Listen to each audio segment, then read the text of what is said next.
to meet people who can make me laugh. I like having fun, yes, I like it to laugh. I like having fun to meet people who laugh.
Yes, Lord, have your way, have your way, have your way, have your way.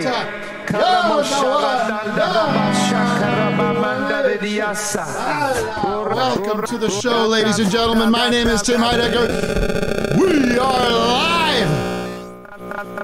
Woo! Praise God. Praise Him today. Something is about to bust. It's going to be my nut.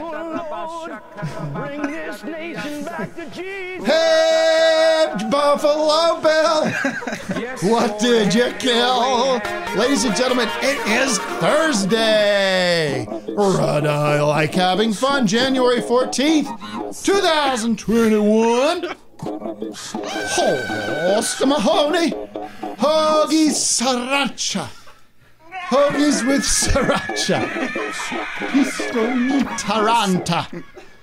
Whoa, baby. I got my ponytail in, baby. I'm ponied in. I say I can't do it no more. I can't have this flop in my head. And if you guys want to make fun of me, go ahead.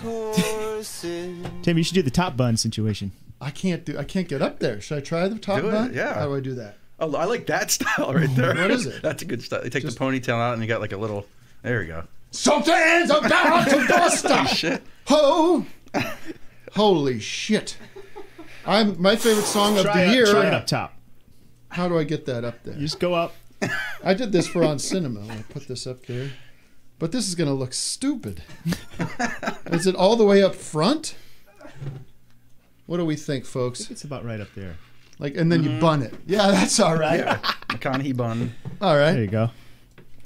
Well, ladies and gentlemen, where do we go from here? I don't know how to do that. I forgot how to do this show. Forgot what we do here. Someone remind me. Let's take a zoomer real quick. Someone remind me what we do here. We have fun and we like to laugh. I see. Hello. All right. We got the horse gangster. Who's that? I don't know. He's been pestering me in the chat. The horse horse gangster. And now he can't even unmute. Come on, horse gangster. The horse gangster. Hello? What? He's like fumbling around. Oh, Say something, him. horse gangster. Are you unmuted yet or what? Yeah, I'm unmuted. Oh, there you go. What's going on? Wow. Okay. Yeah. So listen. Let me say something, folks.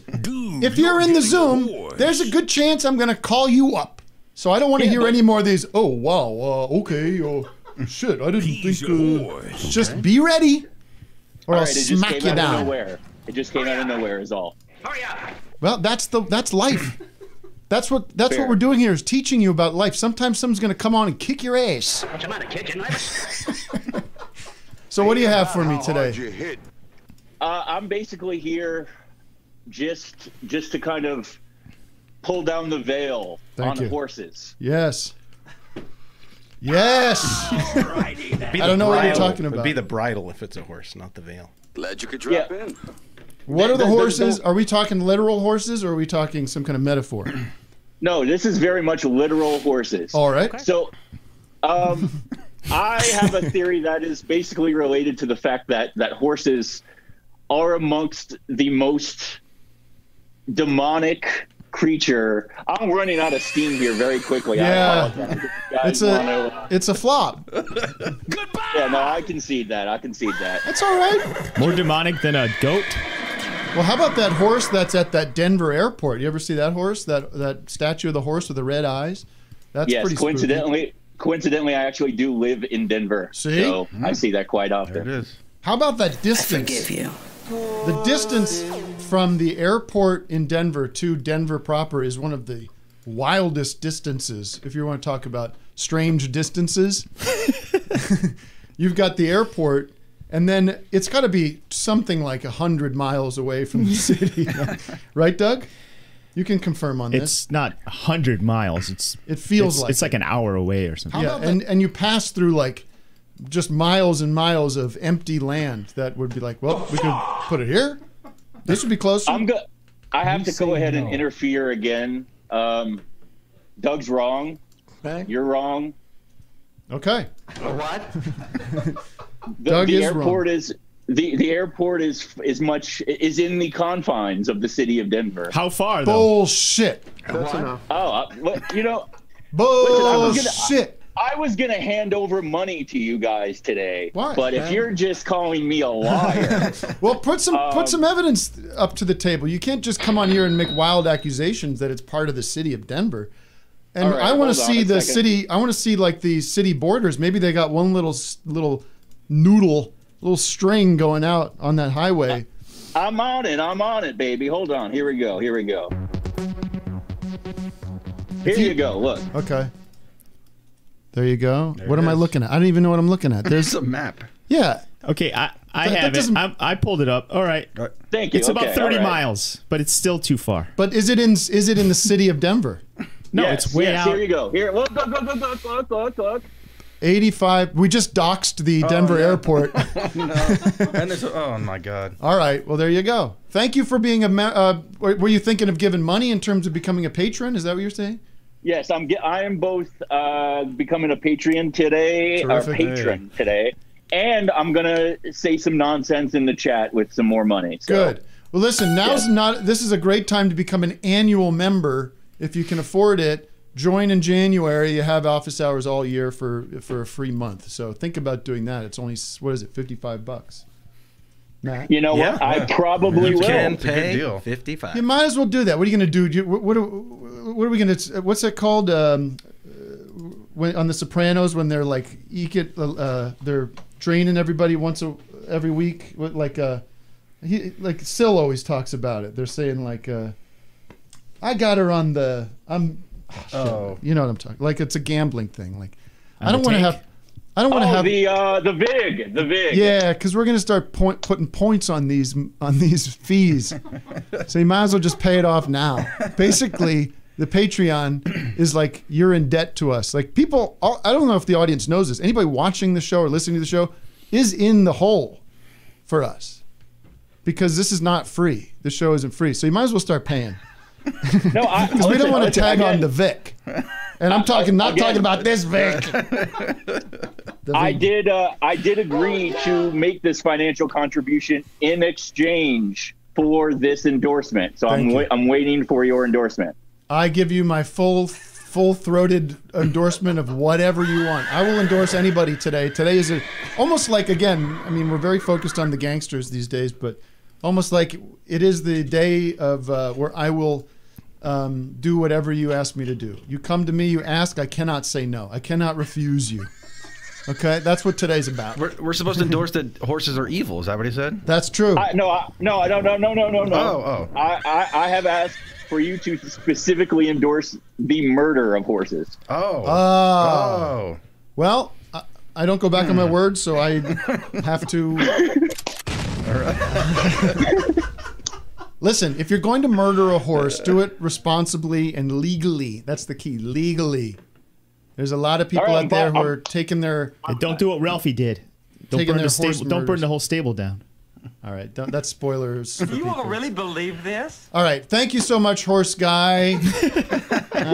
Let me just say quickly, we've got a tremendous show today. Stick around. We've got Lance Oppenheim, the young, so young, ooh, so young, Sit back and relax. director of one of my favorite, really true. I know it's been annoying as I try to use the English language properly to say this has been my favorite movie of the what?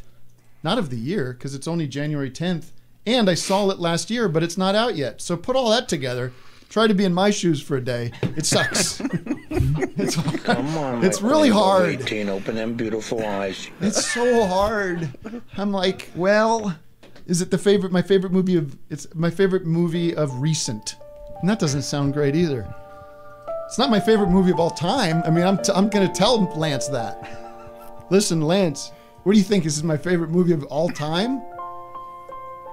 When Godfather's out there, when Goodfellas is out there. Come on! How about in the documentary department, though? No, it's not my favorite documentary of all time. Really? Vic, clear out your desk. You're done! Is everybody okay? Yeah. It's just camera stuff. Don't worry about it. Okay. And then we're going to have this tremendous pun contest surrounding the insurrection. The insurrection. What did he call it? The calamity at the Capitol? He had a word I never heard before. I should have wrote it down. Because he didn't want to call it like an uprising or insurrection or whatever it was. He said something. I grabbed it because I was going to do something with this and I got too lazy. A dust up? He said, let me hear. I was shocked and deeply saddened by the calamity at the Capitol last week. That's like a Three Stooges episode. The calamity. Whap, whap, whap, whap, whap. The Three Stooges and calamity at the Capitol. Listen here. I want. Hey, Mo! I just got elected. A congressman. Why, you? I'm going to be a chief of staff. You hear me? They're going to do as I say. Lots of gavels involved.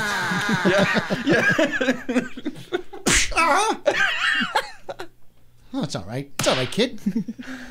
Oh, Mo, I voted for impeachment. Why, you? No, that's all right, kid. No worries. He doesn't say no worries. That's all right, kid. You didn't know what you were doing. Get over here. Come here. Calamity at the Capitol. The newest short from the Three Stooges.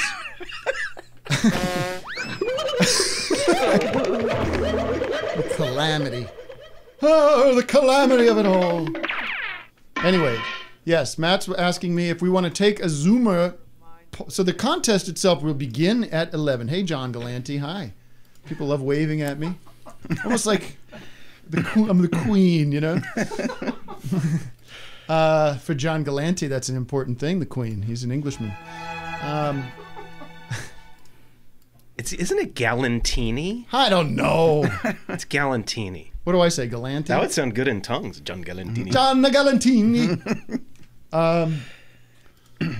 Let me see. You want a punster? Yeah, somebody submit your pun. You could become part of the pun contest. And at 11, the experts, me, Doug, Vic, and the great Andre Hyland will be joining us to compete. That's the show today, and we're going to wrap things up now. Hallelujah, Tim. Good morning. Right. Good morning, cool guy. Hey, I'm Beanie Bros with Doug today. Hello. What's up, brah? What can I? So you got a pun for me? I do. Now, after the insurrection or the calamity, we want to call it that. they got all these metal detectors set up right in the Capitol. Yes, I've heard about and this. the Republicans aren't going through them, right? Yeah, it's just a just a mess. What's the? Well, hold on, let me talk about this for a little bit. No, I'm just kidding. Oh, you just sidetracking. No, what? So okay, talk to me. So my question, like, what's up with these guys, right? I mean, they don't want to go to the metal detectors. They might be what, cyborgs or something? Like they're from Skynet or something. Now look, I know their big leader. I know he's a one Terminator, but come on, guys, you gotta get with it and get through the dang metal detectors. There you go. Brandon has submitted his pun, the one Terminator. I like it. I like it a lot. You. Okay. Thank you. Cut the tape. You want to give it a 1 to 5 rating? Yeah, 1 to 5, gang. What do you got? Oh yeah, everybody in the Zoom. So folks, the way we're going to judge the contest today is in Zoom. We need the 1 to 5s, 1 to 5s, and Matt's going to he's going to get his calculator out. It's going to be wonderful. And you know what, in the chat on a lot of 2s. YouTube also. I'm seeing 2s and 3s. I'm seeing lots of 5s. I'm seeing lots and lots of 5s. You are. Well, a lot of people are saying this is a 5. Okay. I'm going to land at 3. Matt's going to be the judge par excellente. Okay. Land at 3. 3 is better than average. That's my calculation. Sometimes about to bust. I've got more too. I mean, I can keep going. No, you can't. Not on my time. I tell you what. Why don't you go spin that globe, huh? Why don't you go spin that globe and sit on it? Give it a spin. Stop laughing at me. That's not. It's next to a picture of my great grandmother right there. Aw. Anyway, okay. Where are you calling from, by the way? I like to get a sense of geography. I'm calling from Kentucky, land of our fearless leader, Mitch McConnell. Mm-hmm. There it is. Really Ever ready, Vic Burger. Yeah. No, I do need to move the show along because that was Doug. Oh, thanks for your time. Thank you for your time. I love you. I love you. Wait. You said we can ask for what? You said we can ask for anything and you give it to us? That's the statement I made today. You'll get an endorsement. You make a request of me, I cannot refuse. Come on, man. Okay, money. Get the fuck out. How much you want to pay me? You want to pay me? Get him out. $3. $3, huh? All right, we'll talk. $3 for 3. How about this? I'll give you free money. Sign up for an annual membership at Patreon. You get $5 for free. Bing, that's a lot of money. That's fair enough. Little kissy kiss. Seffay Feff, thank you. All right, can we get rid of this guy? It's like saying goodbye to my grandmother. Goodbye. I love you. Yes, I love you too. Goodbye. City of the day, ladies and gentlemen. As you know, this is the reason why so many people join us every week, is to find out what the city of the day is. The city of the day. Oh, we're both playing it. City of the day. Something's about to bust. Something's about to bust. Something's about to bust. City of the day. City of the day. City of the day. City of the day. It's like John Lennon on that song. City of the day. City of the day. City of the day is sponsored by. Let's get it big, nice and big, Matt, would you? Nice and big, thanks. Sensory Blasting Tank. Right under the bus. Yeah. No. Scooch it over a little bit, son, would you? What's going on? Just the text to come over. Do it in the Bowie voice. And Are you sick and tired of peace and quiet? Zick. Are you sick and tired? Are you sick and tired of peace and quiet? Yeah, well, we had a teleprompter fail at the moment, so hold on. Are you sick and tired of peace and quiet? Do you think ultimate relaxation is for the birds? Well, now you can get what you need with the Sensory Blasting Tank from Mind Weapon. These custom tanks simulate all 5 senses to the maximum extent allowed by the FDA, and then some. Lay on a bed of razor-sharp spikes and get whacked from above with rawhide slapping paddles while extreme noise frequencies explode from 500-watt quadraphonic speakers. Bite down on the intense triple sour heart of steel dental shaft while blinding strobes of the world's most pungent odors fill your tank with hurricane velocity. And that's not all. These marine-grade tanks can be filled with water and brought to a full rolling boil, so you can get full body burns in seconds flat. Mind Weapon guarantees your senses will get absolutely shredded in 5 minutes or less, or you get your money back. So wake up, America, and get blasted with the sensory blasting tank from Mind Weapon. All right, there you go. Mind Weapon, a great new company that we're excited to be partnering with. City of the day is... Do we have a guess? Well, can I do a brief bone pick here? Okay, I'm turning things over to Matt Carlin Very for brief the remainder of the bone show. pick. Producer Matt has the mic. Every week, I get people messaging me saying, I know the city of the day, can I come on, predict it? So finally this week, I made the instructions clear. I said, get in touch. Nobody stepped up to the plate. Not one person. All right, well, we have a very small listenership. I'm not surprised. I am mad. That's what they're saying. So does anybody know? Nobody in Zoom knows? Matt is seething. I'm seething. Do these hand raisers know it? Gray Niner thinks he does, but I think he's wrong. Brad Oyster, are you saying you know it? I felt like we established Wait, this didn't last they week. crack it last week? Horse game. They cracked the code, but they right? didn't predict it properly because it's not county of the day. Right. Oh. No, Horseman, you can't go again, and that's wrong to my knowledge. Okay, you know what? I don't care. Here's what it is. City of the day is, I'll predict it because I know it. Fort Lauderdale, Florida. One of our great state. We're really one of the only peninsulas that we can identify as a state that is also a state. Maybe there's a couple others. Rhode Island people are saying that it's truly not an island. Doug, do you know anything about that? Or Rhode Island? Yeah, people often comment. It is, though. I mean, why would they say that? I've never been there, so I don't. What is that, Vic? It's not. I mean, I thought it is an island. It's like surrounded completely by water, right? No. Isn't it? I had somebody come up to me on the street yesterday, and they said, "Sir, sir, Rhode Island is not an island." Oh, I thought you said Long Island. Sorry, I was zoning out. No. Wait, so it's Fort Lauderdale a fort? So this Peninsula. person was the city is a fort? I need a definition on the word Lauderdale. Okay, I'm gonna think it's English because Dale is kind of like a field or something, right? We'll get to the bottom of that with our guest today. Oops. City of the day is weather. The weather is high of 71, low of, Doug, what's it like down there in Florida when it's getting a little cold, when it's the coldest part of the day? What's that temperature, Doug? Show me the light. Let me see 66. I'm gonna get you 58. Yeah. The year rock and roll was invented. Or 54. What else is happening, everybody? We've got a lot to get through. I'm just trying to think of what do you have? Oh, Vic? I wanted to Vic? I was speaking of weather. I was wondering like what the weather was going to be like during Joe Biden's inauguration, because I assume that people are going to be out there. I just wanted to let you know, if you go, it's going to be cold, and they are expecting some precipitation, and they're saying that could range from rain to snow to hail to the chief. You're sliding one in there. You getting rid of your dog shit? That's the worst one. That's the tamest one I have. So okay.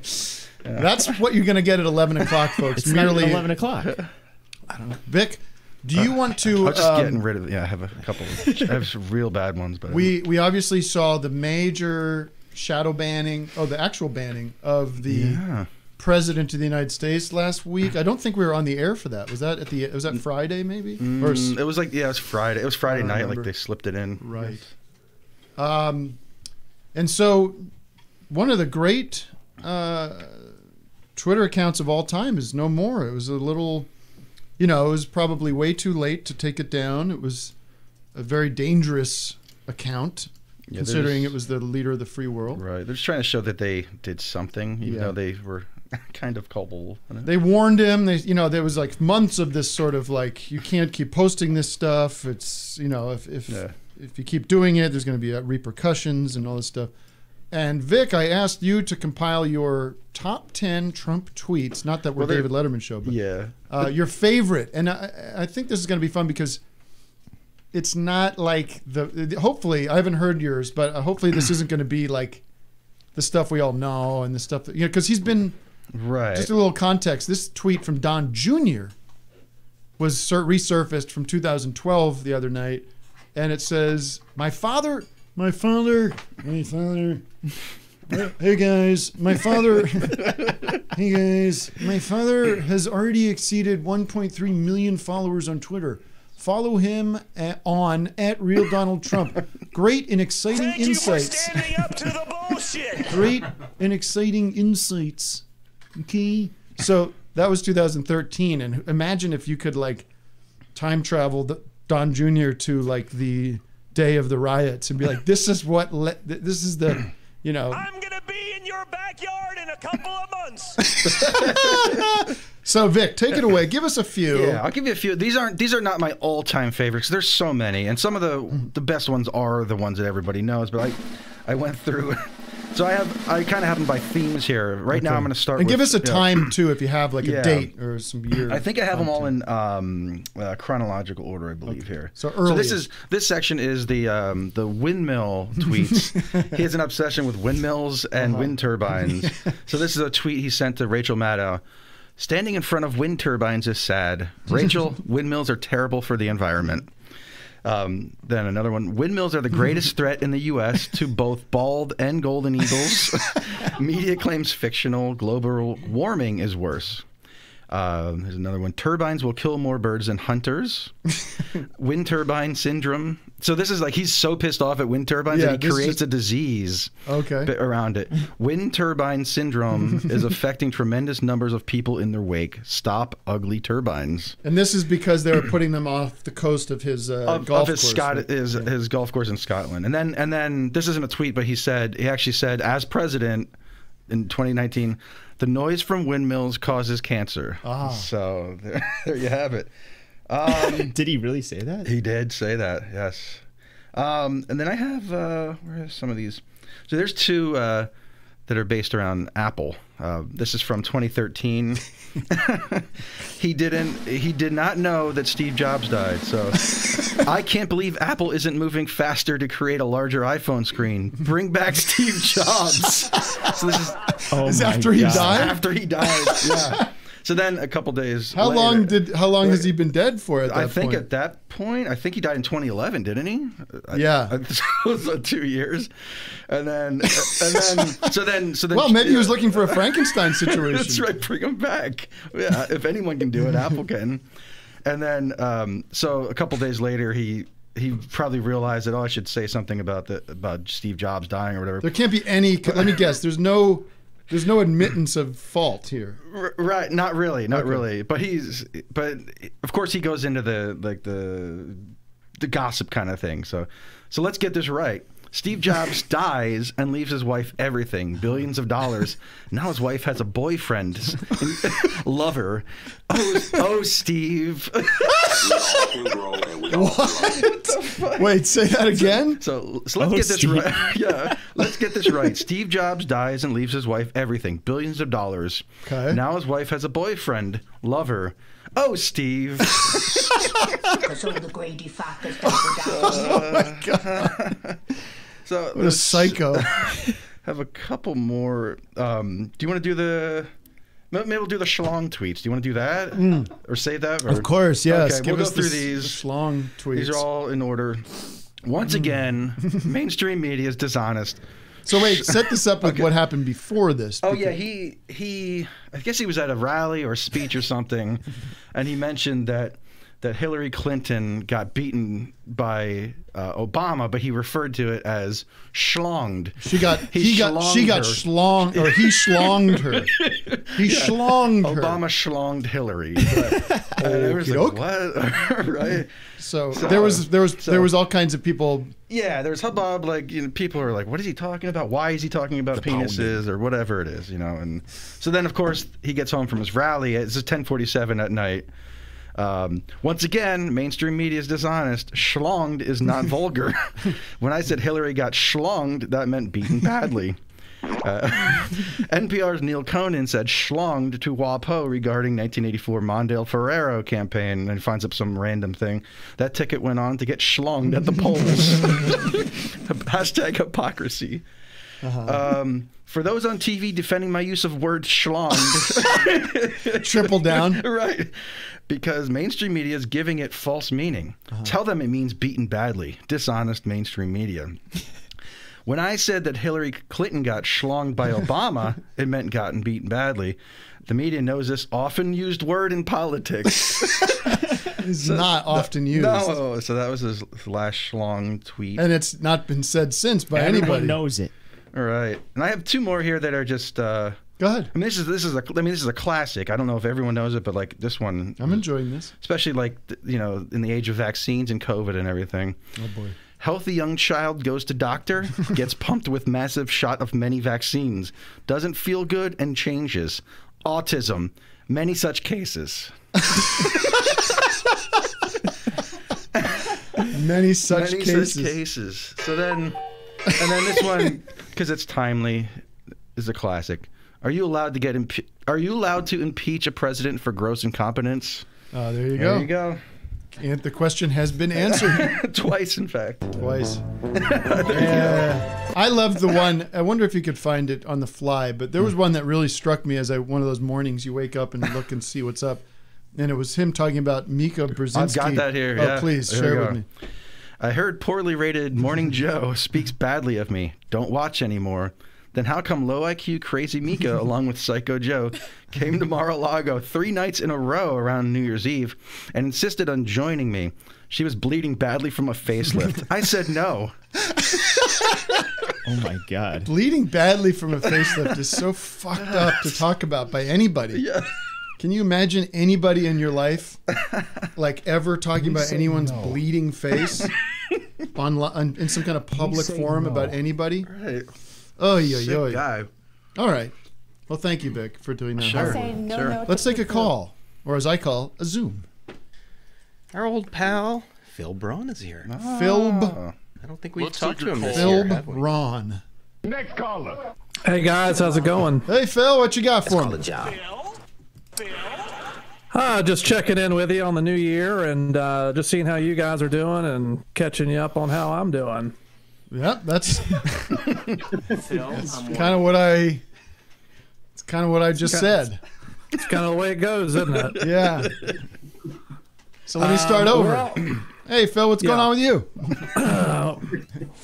Well, I got this $1 million from George Clooney that I think probably a lot of people heard about. No. What? That's cool. You've not heard about that? No. Well, I heard that he was giving $1 million to some of his closest friends a couple months ago. That was me. Oh, cool. Yeah. All right, buddy. Well, good luck. Okay. What happened? No, so I didn't know you knew George Clooney. That's kind of neat. Yeah.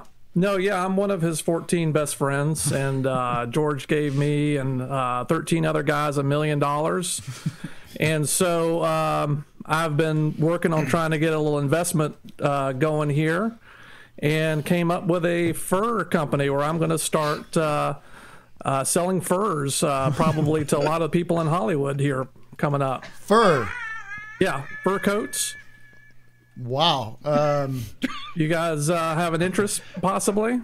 No, I don't. It's a little warm to wear out here. Yeah. I mean, I might if I were back in Pennsylvania. I don't know if that's even allowed anymore. That... Like, can you sell fur? Oh, there you go. You got Phil's Furs. Coats for any occasion. Let me ask you about that before I get into the ethics of this. Coats, what would be a fur coat that would be appropriate for, let's say, I don't know, some kind of outdoor sport? You know what I'm saying? Because you're saying fur coats for any occasion. Fur coats are generally like pretty like severe coats. Like they're, you know what I mean? Or they're like kind of fancy or something. They're for warm. That's where I want to be keeping warm. The Idiot-Trod would be one sport you could wear them. But I know you guys are in California. Yeah, Iditarod, not the Idiot-Trod. The Idiot-Trod is people that go on the dog sleds. Okay, that's a little bit. Yeah, last week that's what I meant to Capitol, say. That's right. But I mean, you're going to be out playing tennis or golf.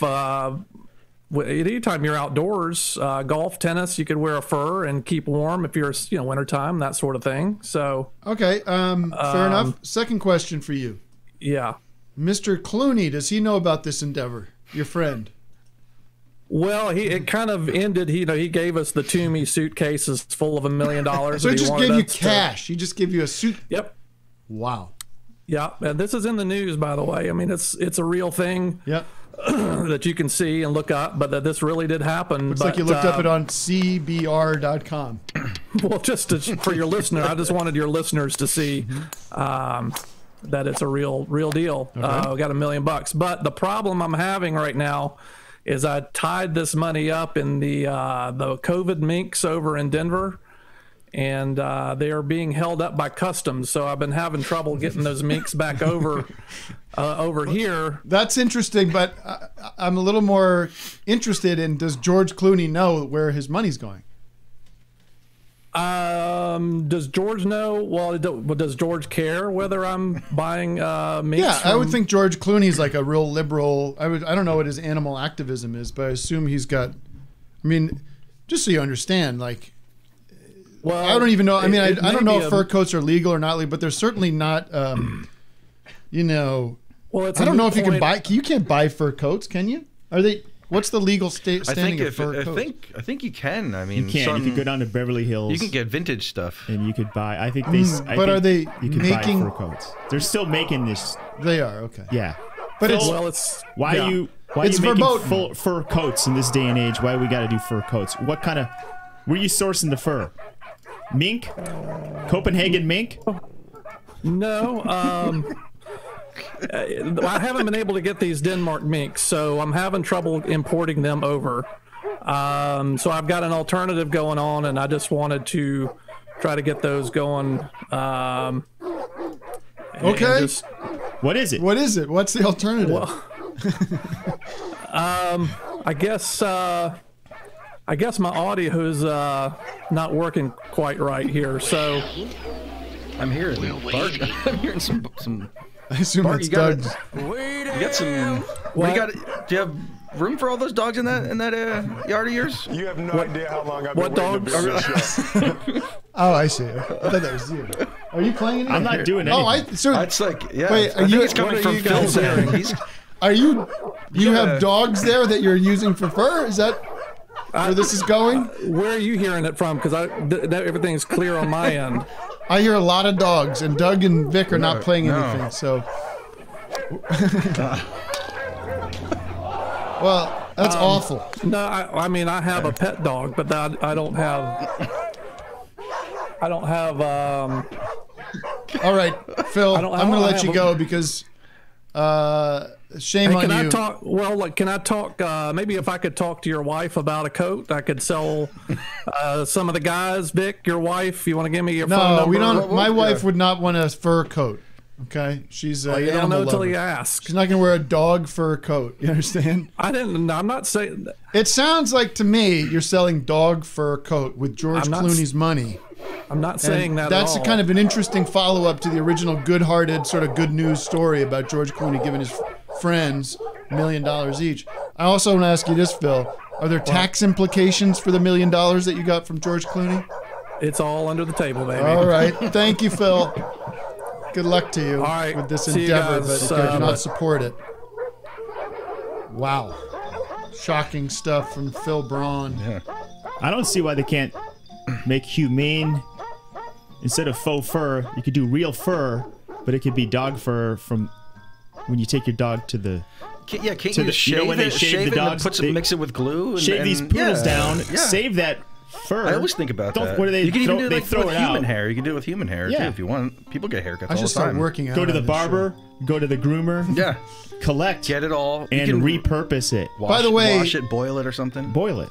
I want to thank Doug Lusenhop for providing this new workout tape. It was a big success on Saturday, and it continues to exist as a you could watch as many times as you want if you're up on the Patreon.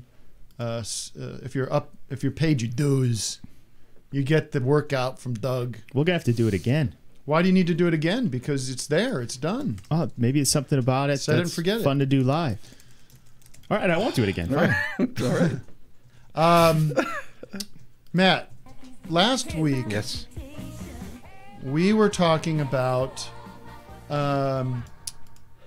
apologies. Okay. That's right. And you've discovered sort of the opposite of this, which is the double down. Yes. Yes, I have a big double down story that some folks might be familiar with. I've got some visuals for it, so I'll take you through. First, Lana Del Rey. There was this headline in Complex magazine you see here. Yes, very complicated. Yeah, complicated. Lana Del Rey doesn't believe Donald Trump purposely incited the Capitol riot. Now, Glad we asked. Yeah, she's been kind of a controversial figure. Who fucking cares? I didn't know that. I like her music. I like her music too, but whatever. She's like dating that cop guy from the live PD show. Not a whatever. real cop. There's been other stuff. She's problematic. So it seems. We're not sure. Jury's out. But she gave this interview. It's they took it slightly out of context. It's kind of a link bait title, but rather than issue an apology, which you can see here, she issued a double down via video. What is she in, like an orphanage? It is. It looks like she's like hanging out at Mrs. Hannigan's. Yeah, look at this. Kind of a messy bed to do. So should we watch this vid? Let's see if little orphan Annie pops in the background. This is the double down video. Oh, are we muted, Wes? What's going on here? Is that on me? What's going on? I prefer Lana Del Taco.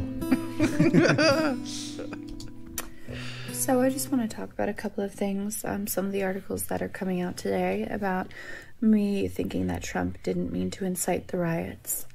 I think it's cute that that's the little takeaway that Complex gets from that. And especially with our relationship over the last 10 years, obviously completely disregarded. And the other bigger magazines, that goes for you as well. I get it. I have something to say, and I don't just show up giggling and talking about my hair and my makeup. I was asked directly political questions for over 40 minutes by the BBC Radio 1, and I answered them, and I said, when someone is so deeply deficient in empathy, they may not know that they're the bad guy.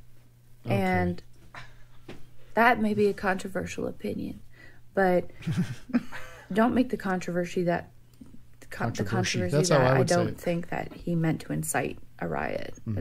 It's not the point, is what I was saying. Right. The general point is the wider ranging issue of sociopathy and narcissism that's being reflected in our government right back to us. And what we've seen in the pandemic is the second epidemic. And I talked about this for 10 minutes. And I said to Annie Mac, this is the takeaway for me. Don't do press. We've seen violence. Who's asking you to do press? Your label. Say no. You know what? It isn't. It's a big pain in the ass. 911 calls going up. Everyone takes me out of context, so I'm done doing press. Because of issues of you think anybody between one partner or reading another, these complex interviews, any of these fucking interviews are like and the chaos. Buying your records because of it? Just don't do it. Yeah, but it was a relationship with Complex. Sounds very complex to me. It's very hard to be. That was a double down, though. Yeah, with all due respect. I think she kind of. It was the tone. I think she clarified. Clarification. She went after the mainstream media. With all due respect. All due respect. Fake news. Yeah. Here's how I see it. Well, it's the typical reaction that we discussed last week would be just issue the apology, but she's saying no. She's going on the offensive. Right. Well, everybody's got to do all these backflips. If she feels like she was taken out of context, why should she just bend the knee? I would like an apology from you right now. Matt, I would like an apology from you for spoiling the show with that stinker. Here's the thing. I say controversial things every week and no one cares. Where's my article? Where's my clickbait? I got to start riling people up. You can't even rile up the right-wingers anymore, it seems. I know. Well, they've been silenced. But I think I did get that Nick Fuentes all upset, and he was going for weeks on me. I was at, he did like a 4-hour breakdown of our stupid interview and just couldn't get over right it. away. Wait, who? Nick Fuentes. When he Booger Nick. When he wormed his way into the show. Where is he? Is he in hiding? He's talking about my hook nose. Yeah, is he in hiding? He should be. Well, his platform got taken down, right? D Live. Well, D Live, yeah. Well, listen, if you want to say, did Trump literally call for a violent attack on the Capitol? No, that's how advanced everything has gotten, because he and his people and Stephen Miller and all these people know that they've learned from history that they don't need to be literal. Yeah. They can talk in dog whistles and codes. But like, if Trump wasn't president, would this riot have happened? Of course not. No. You know, like he for years he's talked about how the election is going to be stolen from him and everything. They've created a reality. Yeah. They've created an alternate reality where what choice did some of these people have? What were their options? Their options were to just lay down and let literally let the Chinese communist country, the Chinese government, or the country of China, literally take over America, and Satanists and pedophiles, and they've stolen the election, and they are Satanists that are going to destroy our country. That's what these people have been told for years. I sound like Dan Carlin now. Again. My God. Now, I was listening. Dan Carlin has a great podcast called Common Sense. And he went through this last night. But he's told these, why wouldn't they storm the Capitol? Of course they're going to. This is their literal, like, there are some people saying that if Biden takes over and if the country gets handed to this communist satanic cult, that conservatives, real Americans, are going to be rounded up and put in concentration camps. I got hairy legs. What are these people supposed to think they're supposed to do? Dead. And they've been told, you've got to fight. You can't not let this. So I feel for some of these people. I feel like, I know some people tangentially through my life that fall into this category, and they're people that have, had things have not gone well for them in their life. There have been, they've through their own choices often, or through just the luck of the draw. Just people are not, they have not had success. Things have not gone well, and it's very easy to be open to finding somebody or something to blame. And con men have been around forever, and he preys on people like that and gives them an answer, or gives someone to blame. And yes. And Trump says, whether it's immigrants, it could be anybody, the Chinese communist government, the global elites, the Hollywood socialists, the Jews, everybody. And a lot of people that came out to vote for Trump, I think, didn't really know who he was from the 80s. They knew his bullshit persona. NBC, The Apprentice. Look at this billionaire. Look at he knows how to run a company. Olive Garden. Yeah. So I mean, I don't want to sound too sympathetic. I think a lot of these people are smart enough to know the difference, but there are people that feed into this that got really hosed and got brainwashed. And brainwashing is real. It happens in cults. It's not some kind of just fun expression. It's a thing that can happen to people, and it's going to be very hard to pry these people away from this religion of belief. Right, and which is why people like Rand Paul and Ted Cruz are kind of keeping their options open, not condemning it too much, because there's a market. They want to run for president again. Absolutely. All right, I believe we have our guest standing by. Bueller. Is that correct? Absolutely. Bueller. And then it is with great honor that I welcome to the show. It is with great respect. It is with great honor I welcome to the show Lance Oppenheim. Lance, there you are. Here I am. Hey, it's nice to see you. Thanks for having me. Let me ask you a question, because this was an issue last week. Have we met? What do you think? I think we have. I met you in a dream, Tim. No, I think I met you. I met you. I saw you at a thing, and I said, "Hey, I love your stuff." I said, "Get the fuck away from! Get out of here! You said you smell bad and leave me alone." No, and then oh wow! Did I meet feelings? Did I meet you at the Mr. America screening maybe in New York? Yeah, you got good memory. Well, I've been told windmill this. syndrome isn't hitting you yet. What's that called? The windmill. Oh yeah. What's that? Windmill. I can't remember what it's called. It's windmill. What is this? Some cancer. It's cancer. No, it's windmill cancer. Yeah, windmill cancer. Well, I don't remember that, which is now seemingly becoming a problem in my life, that I'm not retaining certain memories. But I've been told, I think by Dory from Magnolia, she said, I think I introduced you to him. It was a brief one, but it was a nice one. You did. Speaking of smells, I thought you smelled pretty good. I usually smell all right. And, yeah, no, it was nice. And then I got to meet Greg really briefly, and I'm a big fan of his too. I love entertainment, and I asked him about I think Frank Sinatra Jr. and he talked my ear off, and I loved it. We should get Greg on just to talk about Frank Sinatra Jr. That would be fun. Lance, where do I begin with you? Let me begin this way. You posted this on Instagram. Maybe you could tell where this came from, but somebody sent you a note. I don't know where they sent this note. It said, "Good film. Listen to your interview on NPR. As a PR consultant, a piece of advice: answer questions in a shorter way. You spend 30 to 65 seconds answering questions, which was beyond tedious." And I'm only reading this because you posted it, so I feel like you're okay with it. And made me think it would be equally tedious to watch film, which thankfully it was not. You don't do yourself justice. What is that about? That guy sent me that email like during the interview, so I was distracted because he didn't some even people let were you. texting me, and what a quick way! Seemed excited, Such a quick way to form an opinion. Well, I think he's probably partially right. I could use a PR consultant. Everyone could use a PR consultant. Even you, Tim. You could use one. Can I hire? I have a PR consultant I have a PR consultant that I speak with every day. We go through everything. We've got a huge list. Yeah, I looked the guy up on the internet, and he seems like he's big on Gab. I don't know if it's the same guy. I don't know how he would have gotten a link to the movie if. Maybe he's a film critic in disguise or something, but I don't know. I have to say, I'm so bored by this right now. I hate to do this.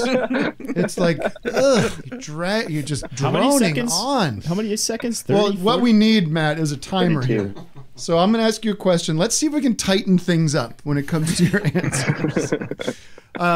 Listen, I feel bad for my audience to some degree because I got to see this movie a month or so ago because of my Hollywood connections. Magnolia put out $1 Billion Movie and they put out Mr. America, so we're friends. But they're putting this movie out, and it was really one of my favorite movies of, like I said earlier, I don't know how to say, of the past several years, maybe. Better than Goodfellas, or it's not better than Goodfellas. No. Get out of your head! Come on, man. Give me a break. Imagine. This movie's better than Goodfellas. Get out of here. It is. Just briefly, can you just talk about what the movie is about for my audience? See if you can do it in under 10 seconds. Under 10 okay. Well, thank you for that. That means a lot from you. First off. But this is a movie. It's about the Villages, the world's famous retirement community. This isn't a political expose of a movie. This is a movie about four people who live there who are kind of on the margins of the marketing fantasy there. They're struggling to fit in. They have a lot of problems. They get into some trouble, and all the things in life that they're trying to avoid by living in the Villages hit them right in the face. Their Truman Showboat hits a wall. Right. Oh man, that was not. I didn't do that. Son of a bitch. That was me. That was me.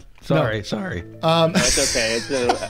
I always feel really terrible. I'm like not good at describing the movie. No, it was excellent. That was perfect. Being a jerk. So, the Villages, so people understand, is this enormous retirement community in sort of. Is it 130,000 people? Is that what it is? It's insane. Yeah. So the Villages, it's literally 130,000 people have chosen to uproot themselves from wherever they live, move to Florida inside of this retirement community that's designed to simulate the 1950s and the 60s. They have their own newspaper that prints only the good news. They got a radio station that plays only the songs from the 50s and the 60s. It's this sort of like, I love it. Really artificially constructed world that everyone's choosing to move to spend their, final few chapters of their life in. So Lance, how old are you? I'm old enough. You're 24? 20? I'm 24. This is the shock. This is the story. Right. How and this is this your first feature? Or have you made films before? I've made a bunch of shorts before, but this is the first long movie I've made. So how did this project start? Because as a guy who's 40, I'm gonna be 45, the idea of being where you are right now at 24 is insane, and the maturity that exists in this movie is also. I feel like there's another side to this story that somebody else is involved. You got the Maisels working for you somehow.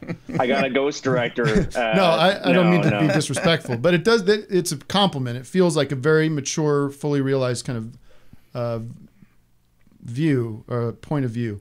But so how did it begin? And I know Darren Aronofsky produced this or executive produced it.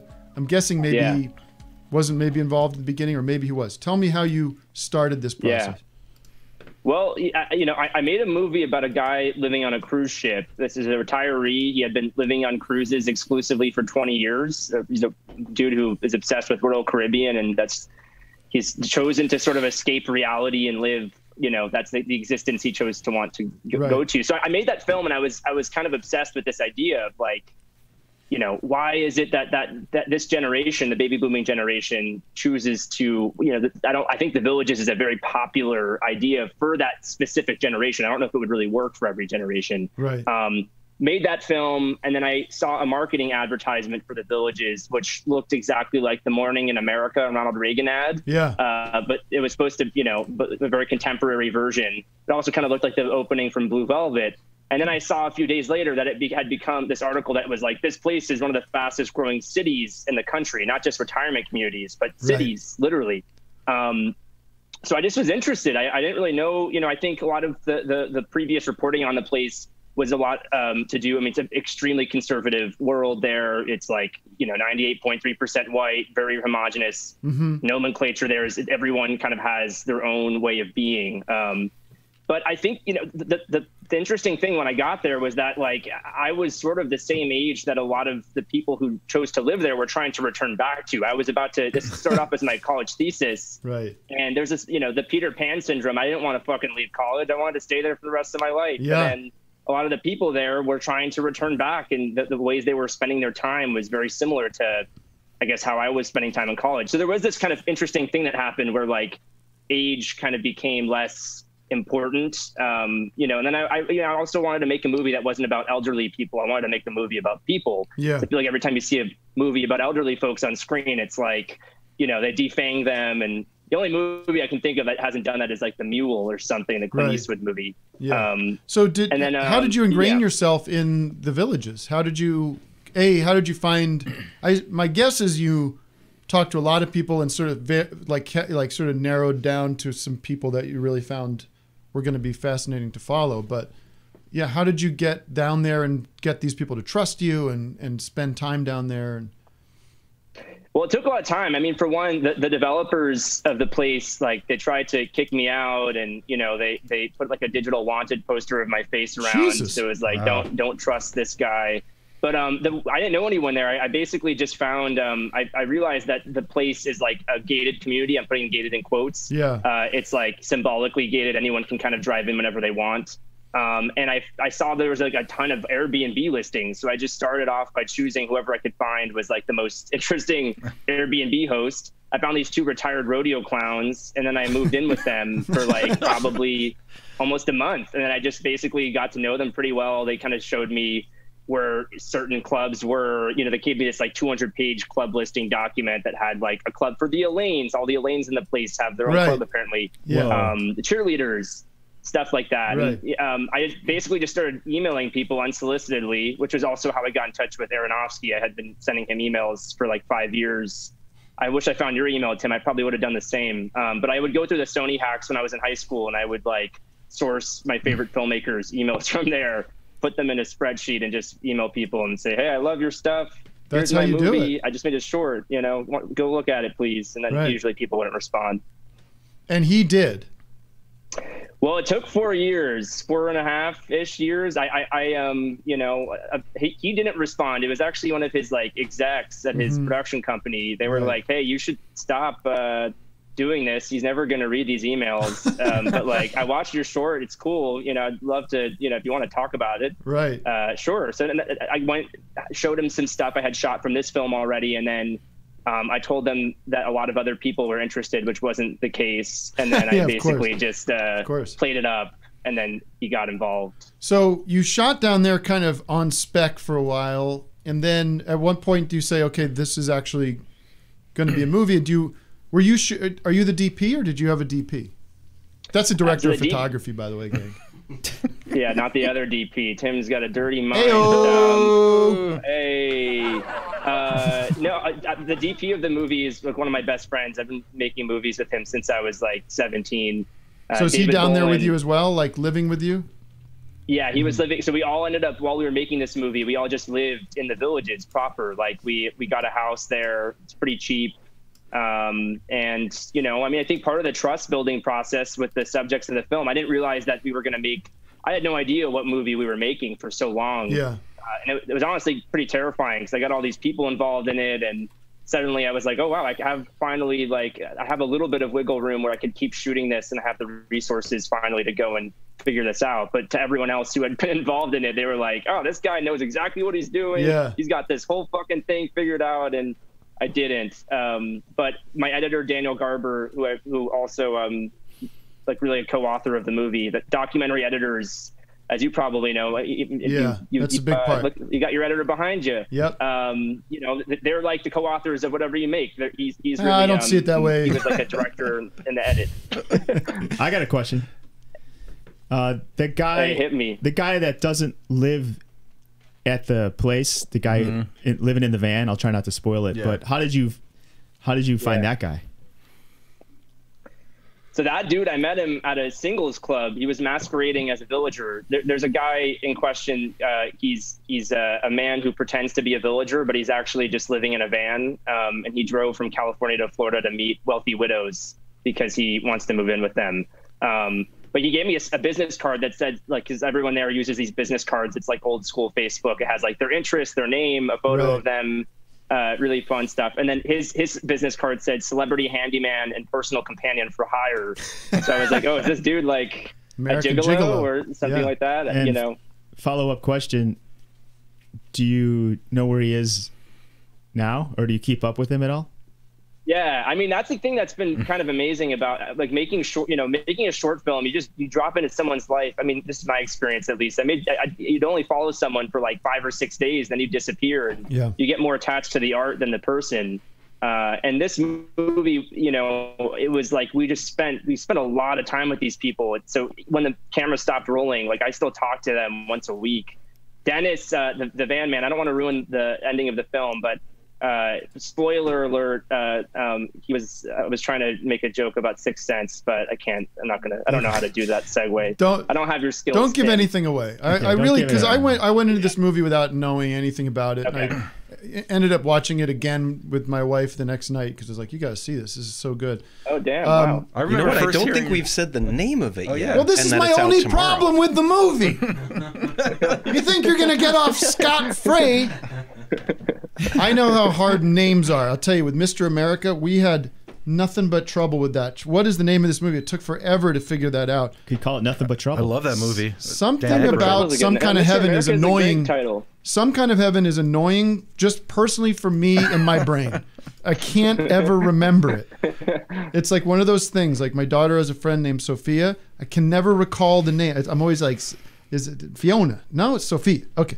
Like something about the name Some Kind of Heaven. I get the title. It makes sense. It's my pet peeve. Whatever. Well, yeah, you know what? Well, just go away, man. No one's asking you, all right? Thank you, Tim. Wait, sorry. I know you shot Mr. America kind of like a doc in a way, you know? Because you shot that movie. You spent like only a few days shooting that. We shot that movie in 3 days. That's crazy. Yeah, it's the truth. With a little like extra, like we shot a half a day with like some drone shots and stuff, but really, yeah, just 3 days. I think it's in the Guinness Book of World Records. That's intense. I got to move things along because we have our pun contest at 11. But What do I want to ask you? Are you thinking of your next film? Are you that part? Let's take it easy on that. I'm just curious, because Let's see how this goes. Then you worry about what I'm you're just doing blown next. away by the look of it and the shots you guys. It is a genuine piece of art, and I'm just amazed at it. Actually, that reminds me of a question I wanted to ask. Because it's not just somebody like with a lot of documentaries just have like a camera over their shoulder and it's just like shaky and everything. This is like very beautiful Wes shot. Anderson level shots. They're amazing. So let me ask you that. There's a lot of composed shots in this film. A lot of, shots that don't just come naturally from you being in the right place. Like there was some participation, I imagine, with your character, with your, people you're following. You must have been sort of, there's a, how do I say it? You're working with them to make this thing look great. Like you must be directing. Yeah. No, totally. I mean, I think there's a few things, right? The style of the movie is dictated from the setting or the subject matter. So in this case, I wanted to sort of inhabit the dreamscape. And if you're making a documentary in a dream or about a fantasy land, you can't just do fly on the wall verite. Right. But also, you can't just do observational filmmaking. You'll never. I was already sticking out because I was much younger and I had this big camera with me. So I just kind of I kind of leaned into it, and what we ended up doing is it was almost like the subjects, everything in the movie is real, but they're almost performing, versions of their lives. Sometimes we would be in the right place at the right time and we would be able to shoot something out. But, we're shooting we have reaction shots, things that, you're fucking with reality a little bit. You never really get in a film or in a documentary. I think it's great. And I assume everybody's happy with it. I assume the people but that honestly was kind of, it's the most honest way to make a film. If you're close with your subjects, I think this sort of process got me infinitely closer to the people I was making the film with, because they knew what we were doing all the time. I couldn't just be all right, take off your clothes and go somewhere. It's like they would question decisions like that. They would question sometimes why am I doing, why are we shooting this type of thing? Right. And they're happy with it. They're happy with it. Crazily, yeah. They made fake merch. If you look up Dennis Dean, Reggie Kinser puts the spirituality back in spirit, I think is the Facebook group. Reggie's created a Facebook group where he's selling his bootlegged merch. He's creating his own merch for the movie. That's great. So anyway, but thank you for having me, guys. It's an honor. Your film, your work has, you've created a whole thing. So thank you. Thank you. Why don't you make a documentary about me next time? I mean, let's be honest. That's what people want to see. That's going to bring people in. All right, one of those long 6-parters. I open my books. I'm you can Vow. You could live with me. Too long. You can embed with me for as long as you need. I'll give you access to all my emails and everything. Okay. All right, Lance, don't laugh. It's very serious. All right, let's take a minute. Doug, can you give us some reset? Did we say the film's out tomorrow? Did we tell people? Some kind of heaven or some kind of title, whatever you want to call it. Some kind of heaven doc. Call it The Village's doc. That's coming out today, I believe. Tomorrow. Right? Is it not today? Tomorrow night. Tomorrow morning, whenever. And, do yourself a favor and buy this or rent it. Yes. How are people watching it? You got to go on VOD. You got to pay $6, but only $6. Do it. It's worth it. It's absolutely $6. It's a good thing. And then Hulu later on. Yeah, nice. It'll come to Hulu, but do it. Have yourself a nice night. Don't just watch The Sopranos like I do every night. Watch this. Pay for it. Support Magnolia. Support Lance. Buy the merch. All right, babe. All right, man. Thanks, guys. Take care. Peace. I call my guest babe. Let's bring in. I do like when we have just 10 seconds of something going on back there, guys. I mean.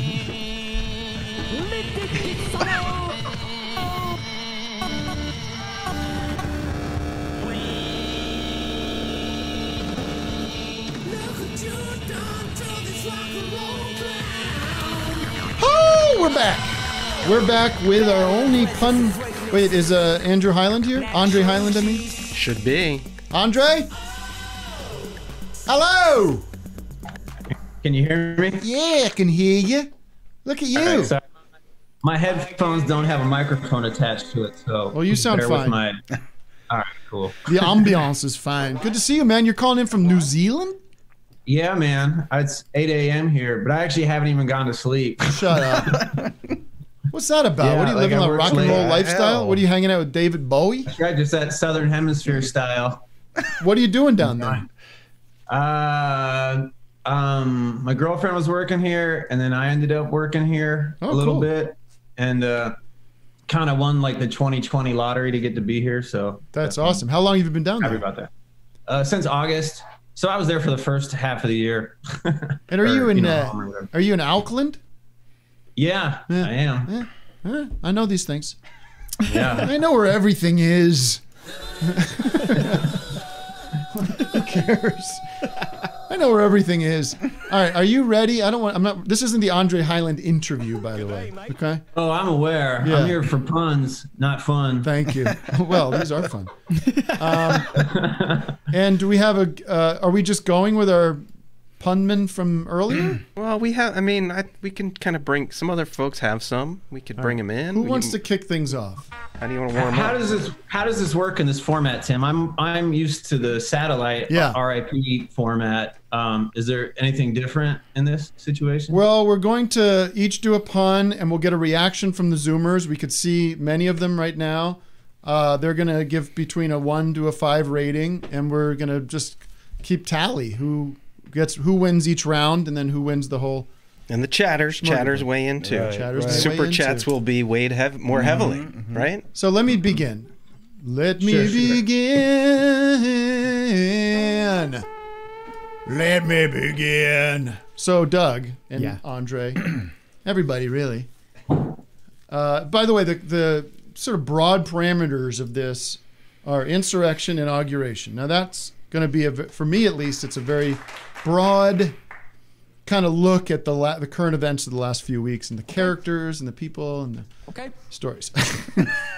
So, but this is kind of unrelated to that because I was noticing my wife was wearing this really beautiful red necklace. I said, "What is that you got there?" She said, "Ruby jewelry on me." Ruby jewelry on me. What? Ruby jewelry on me. Ruby jewelry on me. Ruby jewelry on me. Ruby jewelry on me. Okay? What's the rating, Zoomers and chatters? 2, 4, 3, 2, 3. Ruby jewelry on me? I've got ruby jewelry on me. That's great. You don't think that's great? It checks all the boxes. I think I'll give you a 3. Ruby jewelry on me. That's. I'm not here to judge. I'm just here to do my. Fair enough. Right. I'm tabulating. Don't want to influence the. Okay, I'm Doug. tabulating in real time. Honestly, Tim, you should. Go ahead. Honestly, Tim, you should ask for 4 more points.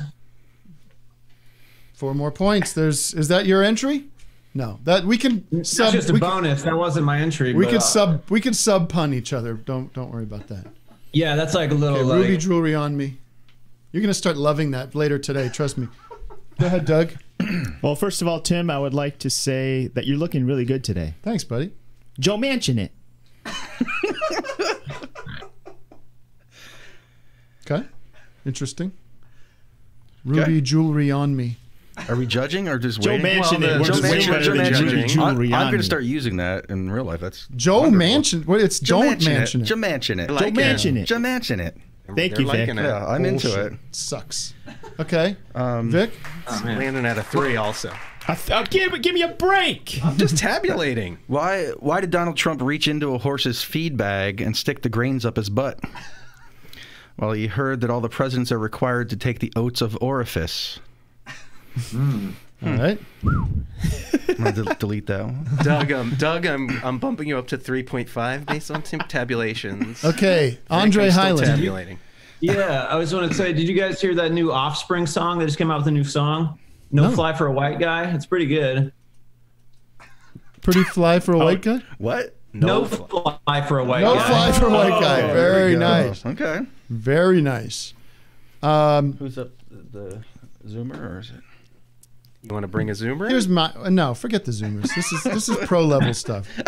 That one might. I think that one. Hey, my question. This is a simple question. Where's the pit? Where's the pit? In Peach.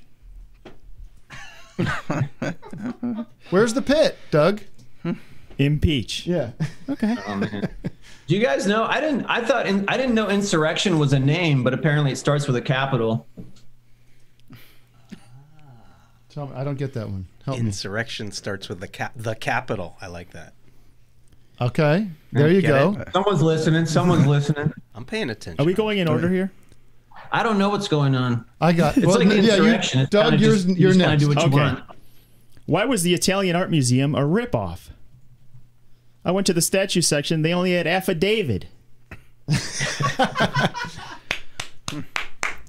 I appreciate that one. Does anybody know why the MAGA men all sprinted towards the Capitol building? Why? Because they wanted to see who was the fascist runner. Ah! Yeah, because Trump gave them the signal and they were off to the racist. I like the double. Very nice. Yeah. Andre? Yeah. Oh, I was going to say, everybody's upset because, they all stormed the Capitol, but honestly, it could have been worse. They could have hurricane seasoned the Capitol. Just look on the bright side. Okay. Here's a question for you. Where is the Knight's seaman? Where is the Knight's seaman? Went to the castle. Where is the Knight's seaman? Oh, it's in Sir's erection. It's in Sir's erection. Insurrection. God. I get it. Sir he's a knight. He's a sir. In Sir's erection. Cool. Why did the religious woman from the convent bring snorkeling gear to the ocean? So, a lot of people don't realize the Insurrection was actually sponsored by a major soda brand, Dr. Pepper spray. Okay. Sorry, Doug. Doug has the floor, sir. Doug has the floor. Why did the religious woman bring snorkeling gear to the ocean? So none see below sea. None see below sea. Okay. But you don't like ruby jewelry on me. Okay. I heard this fact about Trump. They were having dinner the other night, and I don't know if why did Donald Trump smack Barron upside the head after dinner? Ouch! Kind of violent, because he didn't want to clean up and put sedition in the sink. Sedition. Put sedition in the sink. Sedition in the sink. Yeah. Okay. Andre. Oh, I was just gonna say a lot of people keep saying they're surprised that more people didn't get shot at the insurrection, but if anybody knows anything about Washington, they know that all the bullets were replaced with wizards ages ago, so it's actually difficult to shoot people. All right. Now, no one follows the NBA. Nothing. No.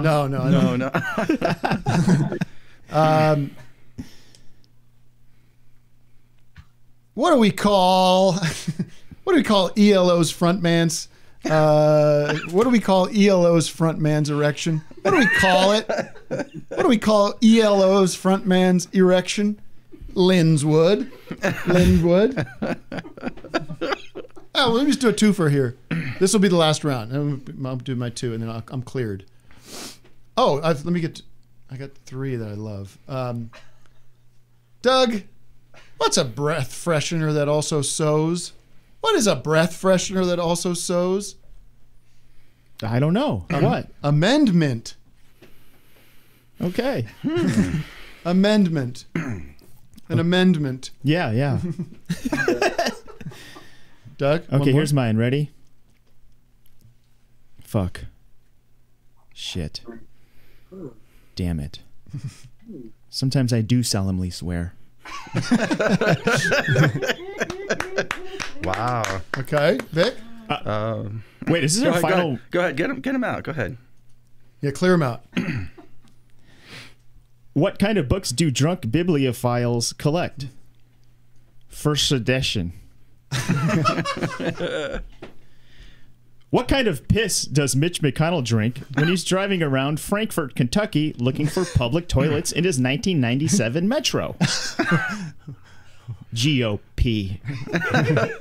Okay. Vic? What did the ironworkers say when they went on strike? Stop the steal. There you go. Hey, Dad, why did all the members of Bell and Sebastian turn into MAGA supporters? Because they heard that Trump's mob committed violence and acts of twee, son. tweet pop, you know? Let's see here. This is one kind of already touched on, but why didn't Donald Trump take part in the storming of the Capitol building? He wanted to, but he accidentally told his driver to go to the lowercase building. There you go. I got two more. That's for children. Yeah, it's for children. This is a science pun in case nobody's into science. Ammonium is a positively charged polyatomic ion. Just, why did Trump positively order his mob to charge the Capitol building and then go ahead and condemn the mob after doing so? Because he wanted pandemonium. He wanted to pan the ammonium. Okay. Get it? Pandemonium. All right. I got one more. Okay.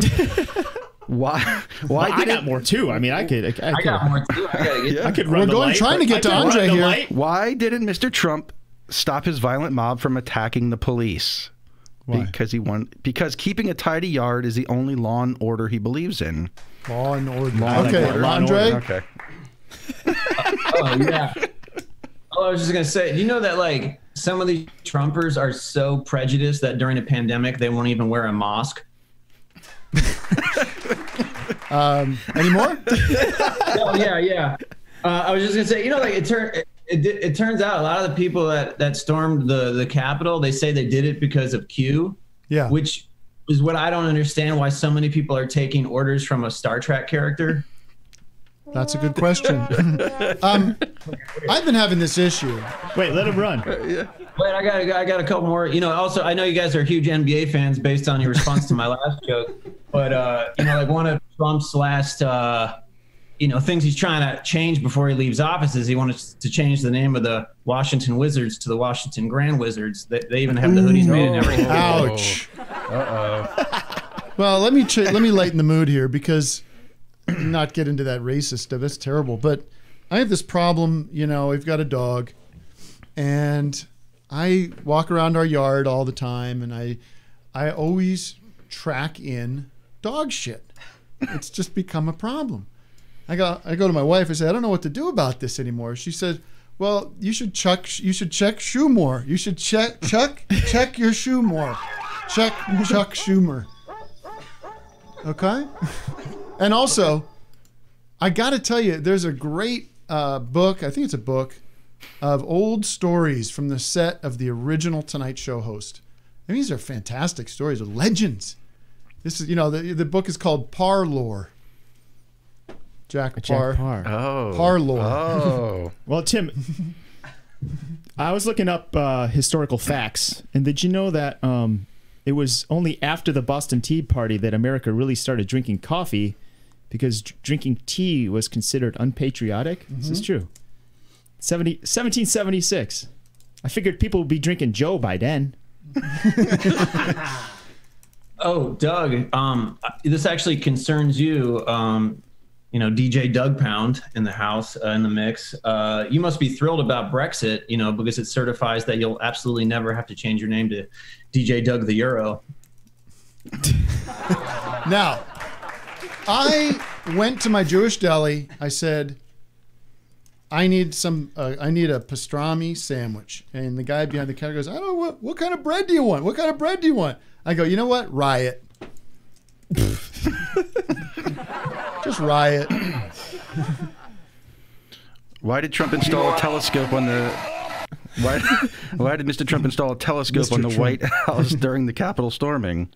He wanted to keep the violence in sight. In sight. Get it? Andre, you're from Ohio, right? Absolutely. Which part? Cincinnati. Oh, so have you ever flown Grover Cleveland? Flown Grover Cleveland? All right. I think... He's got one for me. I got one for him. Go ahead. Okay? Oh, do you know why a lot of these people attacked the Capitol and actually went after politicians? Apparently, they wanted to grab them by the Pelosi. See, now that's a shirt right there that I would see. Probably a real shirt. Yeah. Grab him by the Pelosi. All right. I have to tell you one thing, though. The governor for years has been trying to get his penis in his own asshole, which I think is a little weird. That's a little weird, don't you think? And he just doesn't know what to do. He doesn't know what to do. And I told him, I actually ended up seeing him. I go, well, bend a dick, Arnold. Oh, my God.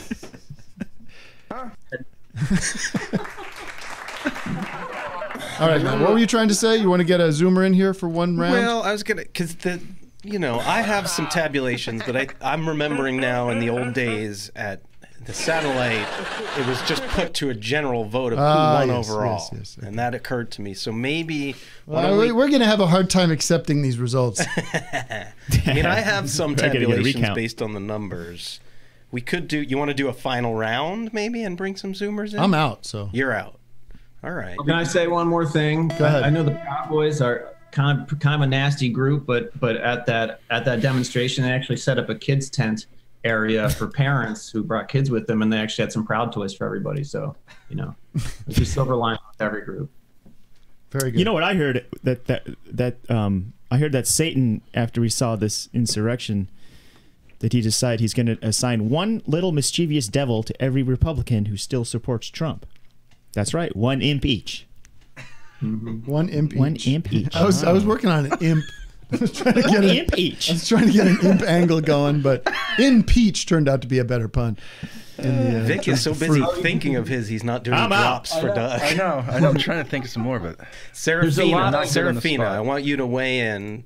Wait, help us declare a winner. Oh, can I say something real quick? But I think you have. Let Andre get one more in. Okay, Andre, go ahead. There was a lot of talk about how the Capitol was like underprepared and didn't know this was coming, and like you would have hoped that someone would have said the Red Hats are coming. But the problem is, if they had said that, they probably couldn't have seen their pants from that far away anyway. What the hell's that supposed to be?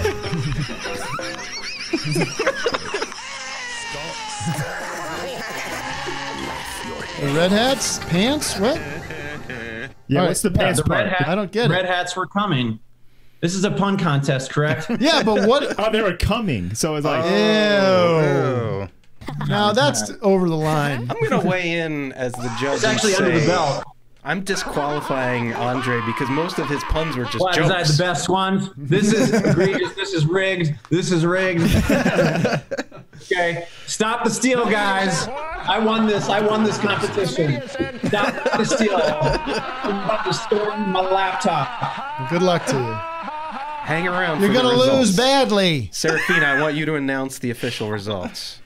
Andre, it's great to see you. I'm going to have to say Doug's the winner. He got the most laughs. He got the most fives. There you go. Wow. Highly disagree. I looked at that. We will never give in. We will never give up. We will never let this treachery. Go to the Quiznos website. It'll say that Andre won. Ruby jewelry on me, ladies and gentlemen. That's the real winner today. I don't know if you're familiar with the pun itself. It's Rudy Giuliani. Hello. Serafina has one. Serafina, you want to share one? Well, if I could step away from the puns for 1 second. Wait, no, of course not. No, I'm allowing it. I'll go back to it. I'll end it with a pun. How about that? Okay, well, you guys have been talking about The Sopranos a lot. So I dug up my family's Sopranos family cookbook. Ah. And there's a nice recipe. It's got to have a lot of manicotti in there. It's got the gabagool. It's not gabagool. It's shkadal. Shkadal. And it's just a nice recipe. And, good for everyone. Tim, maybe you could do it on Kitchen Tips if you're still making those. Those are great. See, I knew this was going to be a dud. I knew it when she What's got your us pun? off the pun topic. But it's zuppa di scarola e fagioli. And it's shkadal and beans. It's one of my family's classic go-to. It's really cheap and healthy. What is it again? Shkadal. It's escarole. It's like greens and beans. Right, greens and beans. Yeah. Speaking in tongues, this is nonsense. It's Polly's new cheese recipe. All right, you got a pun for us? Oh yeah, it's just a recipe I've been wanting to share with you. What is it? We're waiting. That's the pun? That was pretty good because she's pretty green to the whole pun thing. Yeah, I did it with the pun. I did full circle. I'm sorry. It wasn't good enough. I didn't it's say not it was political in nature. I look forward to this day all week. and the pride of which I spoke of some of these puns to my wife last night in bed. I said, "Hun, you're not going to believe what I got. I've got gold. I'm spinning gold." I delivered some to her, and she said, "You're so sweet. I love you, sweetie, my sweetie pie. You've done it again. You've made our family proud." And then I get this from this ungrateful Zoom room oofala and Stugat. I want to let them redeem themselves. Can we bring one more Zoomer? Let's do a recount. Shane helped. Shame on you. Shane was the delight of Doug's workout, and he told me earlier in the chat he had a good one. Okay. Great one, man. Oh, Shane, I just want to say to you though, before we wrap this up, just like your initials, it's great to see you in HD. I'm too damn tired. My initials are T8. I just thought of your last name, Heidecker, and then I thought that was your full name because Andre, I have not slept. You're our first permanent ban. You've been permanently suspended. By the way, that is a weird thing, right? Permanently suspended on Twitter. Permanently suspended? No, you're permanently banned. What is suspended? That's like being stuck in purgatory. Yeah. All right, we'll get some rest, buddy. They want to bring him back. Next time, come with your A game, and we'll see how it goes. He came with his NZ game. Anyway. Okay. Andre, great to see you, buddy. Great to see you. Stay safe. I don't know what to tell you. Shane Skinner, hit us with your best shot. Hit me with your best shot. You guys, I'm gonna go back to defend so-called rioters coming in. The fake news was quick to say they were all shouting, "Hang Mike Pence," but what they were actually doing was they knew their mommies were at home watching. And did their laundry. They were shouting, "Hang my pants! Hang my pants! Hang my pants! Hang my pants! Hang my pants, everyone! Hang my pants!" Thank you, everyone. My pants. Let's say goodbye and good luck, and help. Join us immediately for the after hours, patrons only. We're going to be talking about so much more to discuss. Thank you for being with us. Thanks to Lance Oppenheim. Some Kind of Heaven is available tomorrow night. I want everybody to write their report on this film, and it's due next Thursday. Send me your review. Get on Letterboxd. Thank you to Doug. Thank you to Vic. Thank you to Matt. Thank you to the wonderful Wes, who at last minute just put together the live music set. What the heck? What? Got my Vic's playing along with this song. Oh, beautiful new technologies. We love you. I lost We'll see you soon. Wait, so who won? Did I win? Yeah, you find out. won. Find out in after hours. I have to go pee. No drop concert after this. Yeah, I know. Well, we're late anyway. I only give them back if they believe quite otherwise. It still will have impact.